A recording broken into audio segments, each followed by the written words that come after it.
Alrighty. Welcome everybody to Professional Quest on Demand with Merritt Group, presented by the Office of Career Services in the Costello College of Business. So we'll jump right in and I will ask you all to introduce yourselves and introduce Merritt Group to us. Yeah, thanks so much for having us on. Just to give you a little bit of background about Merritt Group, we were founded about 28 years ago as a B2B PR agency serving the Northern Virginia tech corridor. We've evolved into a mid-sized agency focused on PR, marketing, creative, and content. We have about 50 team members, mainly in the DC area, but also concentrations in New York City and Dallas. We're still focused on B2B, specifically cybersecurity, AI, IoT, and mobile, but also serve key verticals like government, healthcare, energy, and financial services. So technology companies come to us for a variety of needs, everything from promotion of their brands, products, executives in the media, to refreshing their brands, their look and feel of their brands, to driving more leads for their sales team. So I started my career at a small PR agency in DC doing media relations and crisis comms, came to Merritt Group to start our cybersecurity practice, and then have evolved to start to lead our healthcare practice here and also work with our Cutline division, which is focused on BDC technology. So with that, I'll pass it over to Michelle. Yeah, hi, and it's great to be here. This is very exciting for me since I'm a George Mason alum. So I'm Michelle Schafer. I'm a partner at the firm. I've been with the agency for about 21 years, and I do run our cyber practice. I do a lot of work with our DE&I committee, and I'm also leading our influencer marketing efforts. My career path was, I was at Mason for 4 years, did a couple of great internships, studied communications, and ended up interning at Stackig Advertising and PR, and then at Edelman PR, and then did some work in-house, doing some telecom work, and then ended up very early on in my career here at Merritt Group, and have been doing cyber PR pretty much the whole time. Okay, Eddie. Hi, my name is Edward Lim. I'm an account supervisor here at Merritt Group. I'm probably the only person that you'll hear from today who is not a George Mason alum. I studied media and communications from the University of Maryland in Baltimore. Essentially, I studied marketing communications in college. I kind of always knew that I wanted to work in a marketing agency to some capacity. Dove headfirst into PR without really knowing what I was getting into. For all my career, practically, it's been in B2B communications for technology companies, everybody ranging from robotics to data analytics to now, obviously, the emerging world of AI. So I work in the connectivity and AI group here at Merritt Group. And I've been here for about approaching 4 years now and look forward to many more. I will pass it over to Kerry. Hi, I'm Kerry Miller. I am also a George Mason alum. I studied communication with a concentration in media production and criticism. I've been at Merritt Group for about a year now, but before that, I worked at a government contractor where I did in-house marketing for several of their cybersecurity partners. So at Merritt Group, I work on the marketing services team, and I get to do a lot of work with our studio team, working with several of our large clients. And previously, I was in a B2G space, but now I've transitioned in agency to do more B2B work. So I guess that leaves me. I'm Nicole Francisco. I am one of the senior graphic designers here at Merritt Group. So a majority of my work done is in support of our PR and marketing staff across all of our interests. I'm a 2012 George Mason graduate and with my Bachelor of Arts in the program. And ever since entering the workforce, I feel fortunate enough to have experienced quite a few different industries, from designing for government contracting, product packaging, websites, landing page creation, and other manners of digital design. And so I've been now with Merritt Group just under a year, and it's been very challenging in a great way because I get to work on so many different projects and products with a really diverse, cast of clients that we work with. Yeah. So that's a little bit about us. I think I failed to mention my name is Tom Rice. I'm a partner at the agency and a George Mason graduate as well. Fantastic. Thank you all for the introductions. So let's jump right in with our very first question here. How important are internships, study abroad, and other experiences associated with a career in your industry or organization? Sounds good. So in addition, obviously to my day-to-day role here at the agency, I also lead up our internship program, working with universities that we are partnered with to, give opportunity to their students, whether they're studying, digital marketing, whether they're studying PR, but really, giving them practical experience that they can take as they begin their careers post-graduation. So I think that internships are hugely valuable. Like I mentioned about the practical experiences, internships, they provide hands-on experience with real-world marketing skills, public relations skills. They're, hugely invaluable when you're, just getting started in your career. So these can be anything from like technical skills, such as like working with digital marketing software, building media lists if you're on the PR side, but also, soft skills too, like teamwork, communication, also honing your writing skills. And it's also really great for networking, connects you with other professionals in the industry that can open the doors to, future job opportunities and, new mentors. And it's a huge resume boost when you're out there looking for your first entry-level job outside of college, hiring managers, they're going to, be looking for experience that you've had, say, during your time in college. Those internships really help to give you an edge over other potential candidates without such experience. Definitely. And just to build off what Eddie said from a personal standpoint, when I was at George Mason, I did both internship and study abroad. And from a study abroad standpoint, I couldn't recommend it enough. It just gives you a sense of, gives you a chance to really experience other cultures and see how other cultures work. Gives you a chance to apply the skills you learn in the classroom to that environment in your study abroad format. And then from an internship perspective, I was actually started off as a finance major at George Mason, so pretty opposite of the communications world. And an internship kind of opened my eyes to the world of communications and marketing and gave me some great experience.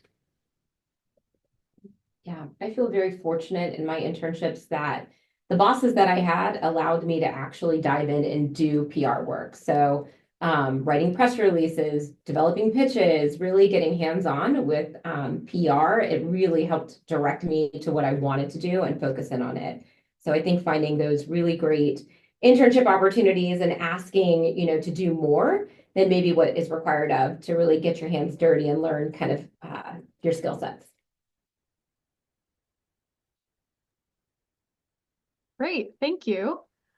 We can move on to the next question here, which is, do people who choose this career field eventually need a graduate degree? If so, what graduate degree or degrees might be the best choice?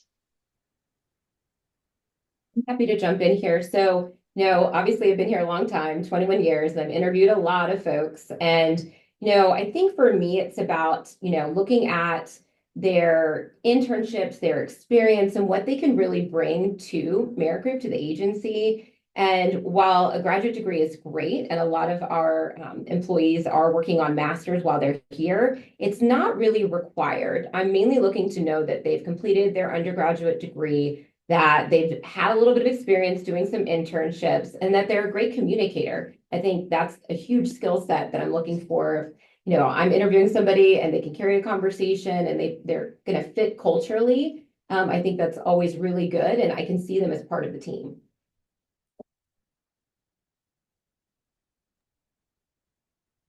Great.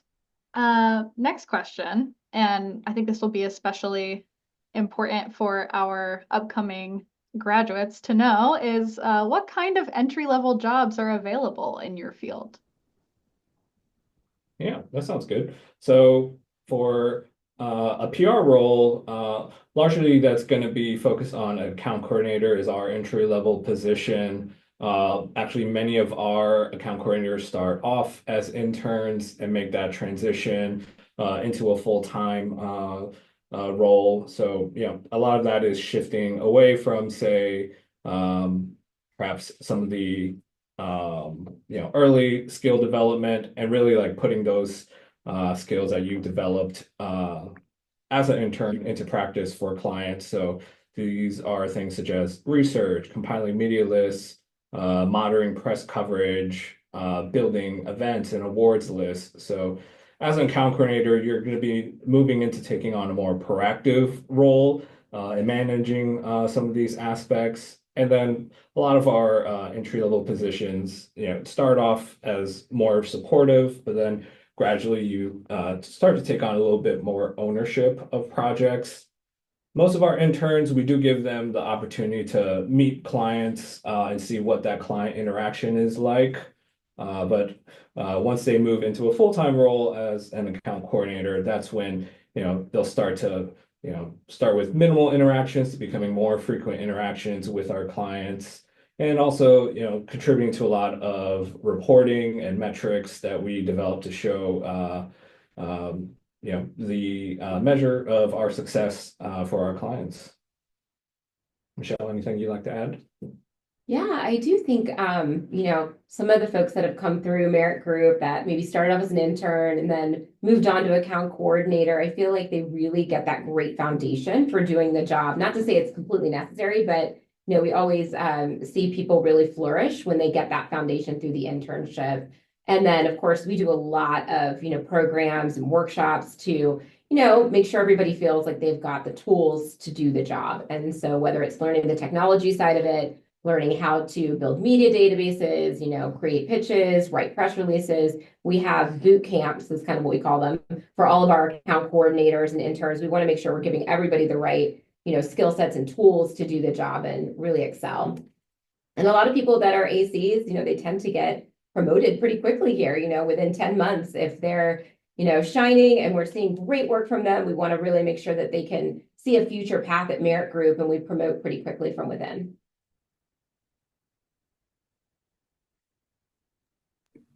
I'll go off. We were trying to trace the screen, but I guess it won't. That's okay. So I've been out of school 3 years now. Merritt Group is my second job. My first position was in-house. And honestly, I mean, my degree was in communication. I didn't think I had a great understanding of the difference between in-house marketing and working for an agency. So I definitely enjoyed my first job, but when I was looking for a new opportunity, I thought an agency would be a great avenue because you're able to work with several clients typically, as opposed to working within one brand. And we have, as at this agency, we have several practice groups, and we offer a wide range of services. So being in this role, I've been able really to have my hand in a lot of pots and learn a lot more. I guess there's a difference of like having client facing, and that definitely builds a lot of skills with, time management and teamwork and, just communication and making sure you meet their needs and understanding their different scopes of work. But I think it's kind of determining like what you want out of the job and then like where your interests lie. So I'm happy to have seen both sides of the coin early in my career. And I would have to agree, and less of a marketing capacity for me, obviously. Entry-level jobs are typically going to be a junior or associate designer in the design field. I have been in my career field for about 12 years now, and having worked both in-house and agency as well, you do start to identify where your interests lie, whether it is more in a client-facing role or whether it's internal and just working with your teammates. You do coordinate with a lot of project managers, account managers, and truly, communicate with them on client needs, whether it is direct to consumer, business to business, government work, anywhere in between. So whenever you first graduate, you might find a role that just really fulfills you, but you might decide, hey, maybe I want to do a different kind of design work. And as Kerry was mentioning, we have so many different varieties of design work available through our clients here. So you really get to touch on everything and grow your skills as you grow with the company and sort of find your niche. Great, thank you. Sounds like great opportunities for recent graduates to especially get that training that was mentioned. I think that's a wonderful experience for people just out of school.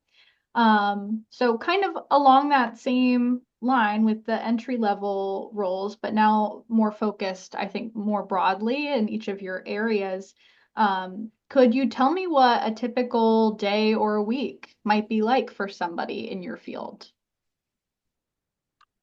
I mean, really, every day, and on the PR side at least, every day is just it's never the same. It's so unique. Like there's, usually work on anywhere from 3 to 4 to 5 different clients. They all have different needs. I mean, largely the same on the PR side. They want awareness, but it just changes day to day. I would say, especially in cybersecurity, the area that I really run, there's so many news stories every single day. So we wake up to a lot of big breaches and just breaking news stories that our clients want to be part of. So when you think your day is gonna, be writing or doing a bunch of calls, you could wake up and have to jump right into media pitching because time is of the essence when you're trying to get a story out there and get your clients inserted in it. But I think, yeah, just being agile and flexible with your time and, kind of making sure you can jump in and be there for the team is super important in an agency environment. Being that team player and raising your hand and offering if you've got an extra half an hour in the day to help somebody is super important. Yeah, I guess I can even speak from the marketing side. A lot of times, you might have a plan for the week, but client requests can come in and completely change the priority, and you have to think on your feet to adapt and adjust to whatever the needs might be. So it's nice to not, have any kind of mundaneness. It's always changing, and there's always like something new going on.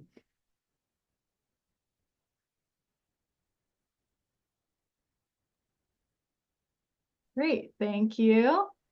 Um, so I think this is a really cool question. It's something that I will also be interested to know.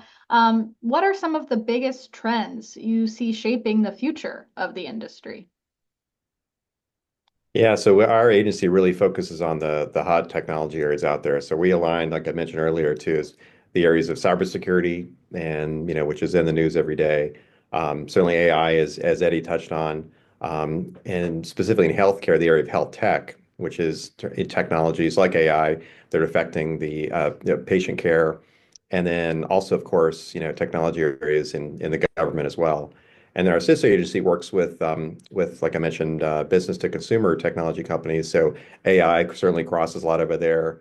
And certainly they work with a lot of big name consumer tech startups and big companies like Joby, which is an electronic vehicle transportation company. So certainly a number of those companies as well. Yeah. Michelle, yeah, go ahead, Eddie. And then Tom's last point, especially I think both on the B2B side as well as the B2C side, the electrification of everything is really big. So we're working with clients now who are helping with some of the the initial like battery infrastructure that's going to be needed to support future advancements in EV. So that you have longer ranges. So like companies like Joby, they can have planes that can go further distances without having to charge so much. Batteries that can last longer, so that they don't just end up in landfills and polluting the earth when really that's the opposite of what they're supposed to be doing. It's supposed to help us. So I mean that's also a very interesting area too, which is clean tech. So we've also worked with clean tech clients in the past. So really we're working with companies that are shaping how businesses work, our daily lives, and really creating a better tomorrow driven by technology.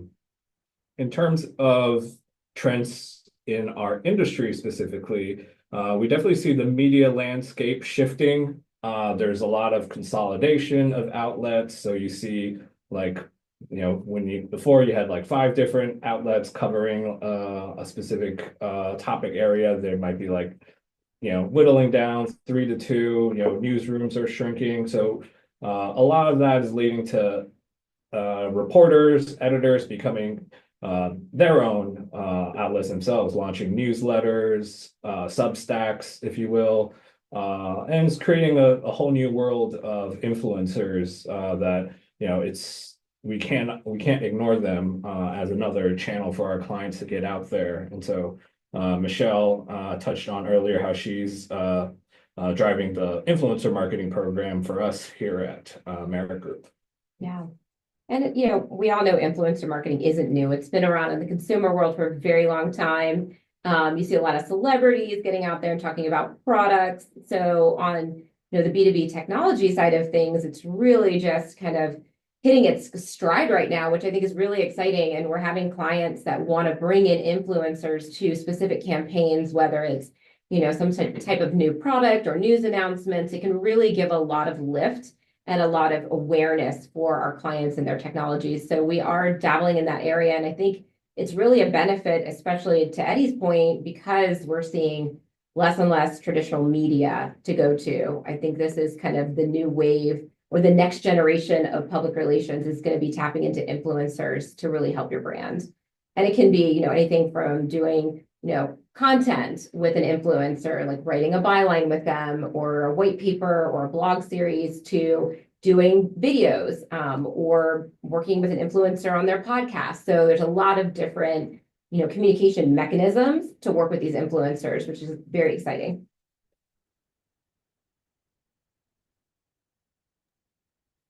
Awesome. That all sounds really cool. And honestly, stuff that I think is happening in almost every industry too, especially the AI stuff. So it's really neat to see how it translates across different industries.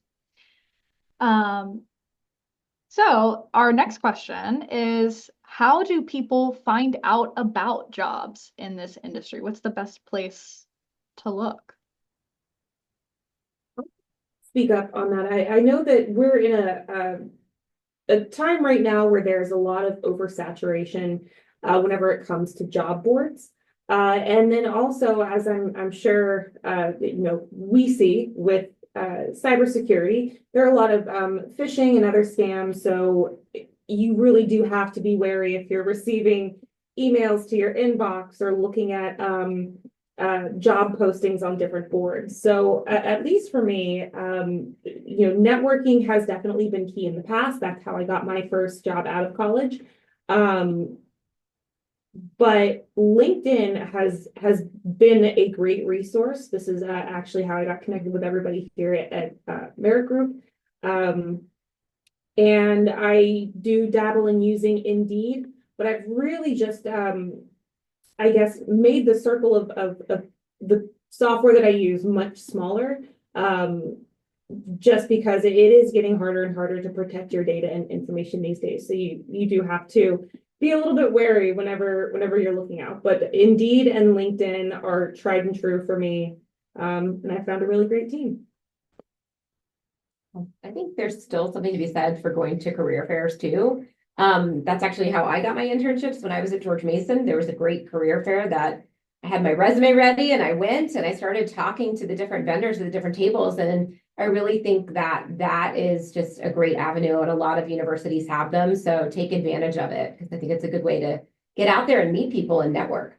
Yeah, we've been to that career fair and had some great conversations. I think the big thing is not just to ask, do you have positions open, or can you tell me a little bit about the position, but ask questions about the agency in terms of the culture, in terms of the areas the agency is focused on, technology areas, but also different service areas too.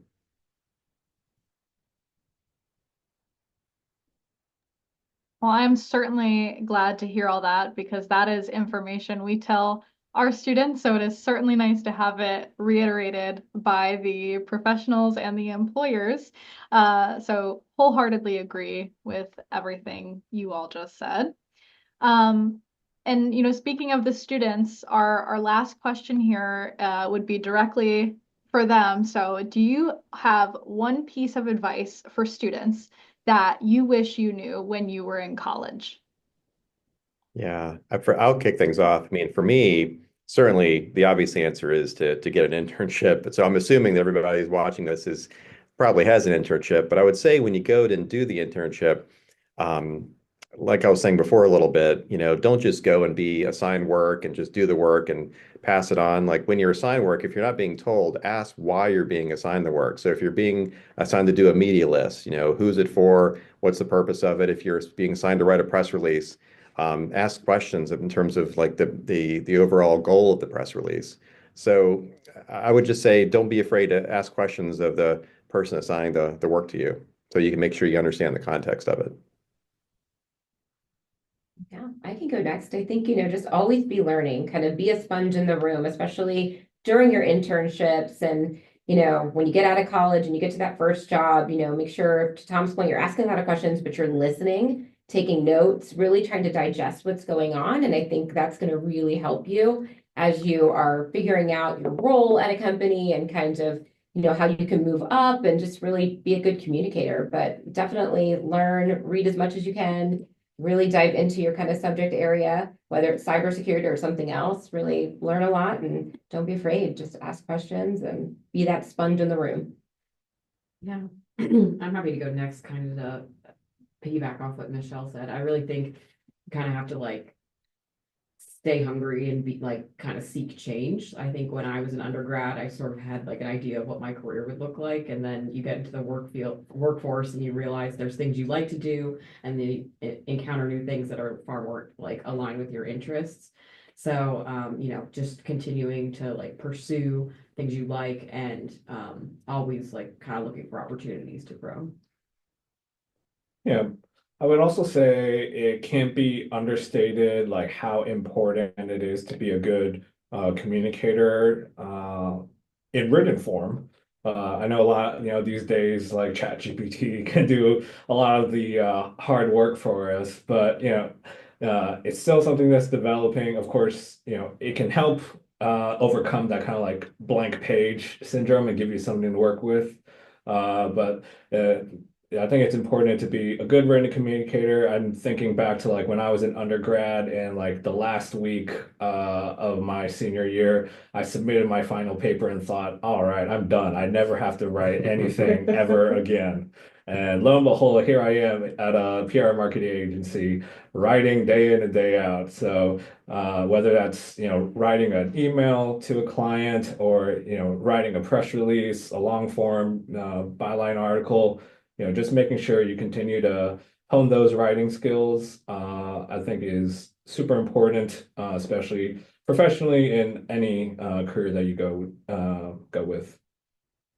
And I would say advice that I would give, like new graduates going out into the workforce, don't take yourself too seriously. Have pride in your work, but know that it's not always going to be the favorite thing that you ever put out. Make sure that you are, as Tom mentioned, just understanding context for your projects and understanding what your client wants. And don't be afraid, as everybody else said, to keep learning and say, hey, I don't know the answer. Will you help me figure it out? And just extending that hand to other people and forming those relationships. It's key. Thank you all. I think that was great advice. And thank you for all of your advice and insight and wisdom throughout this panel and allowing us to learn more about Merritt Group and what opportunities are available for students who might be interested in pursuing a career in the marketing world. So seriously, thank you for your time and thank you again. Thank you. Thanks, Madison. Thank you.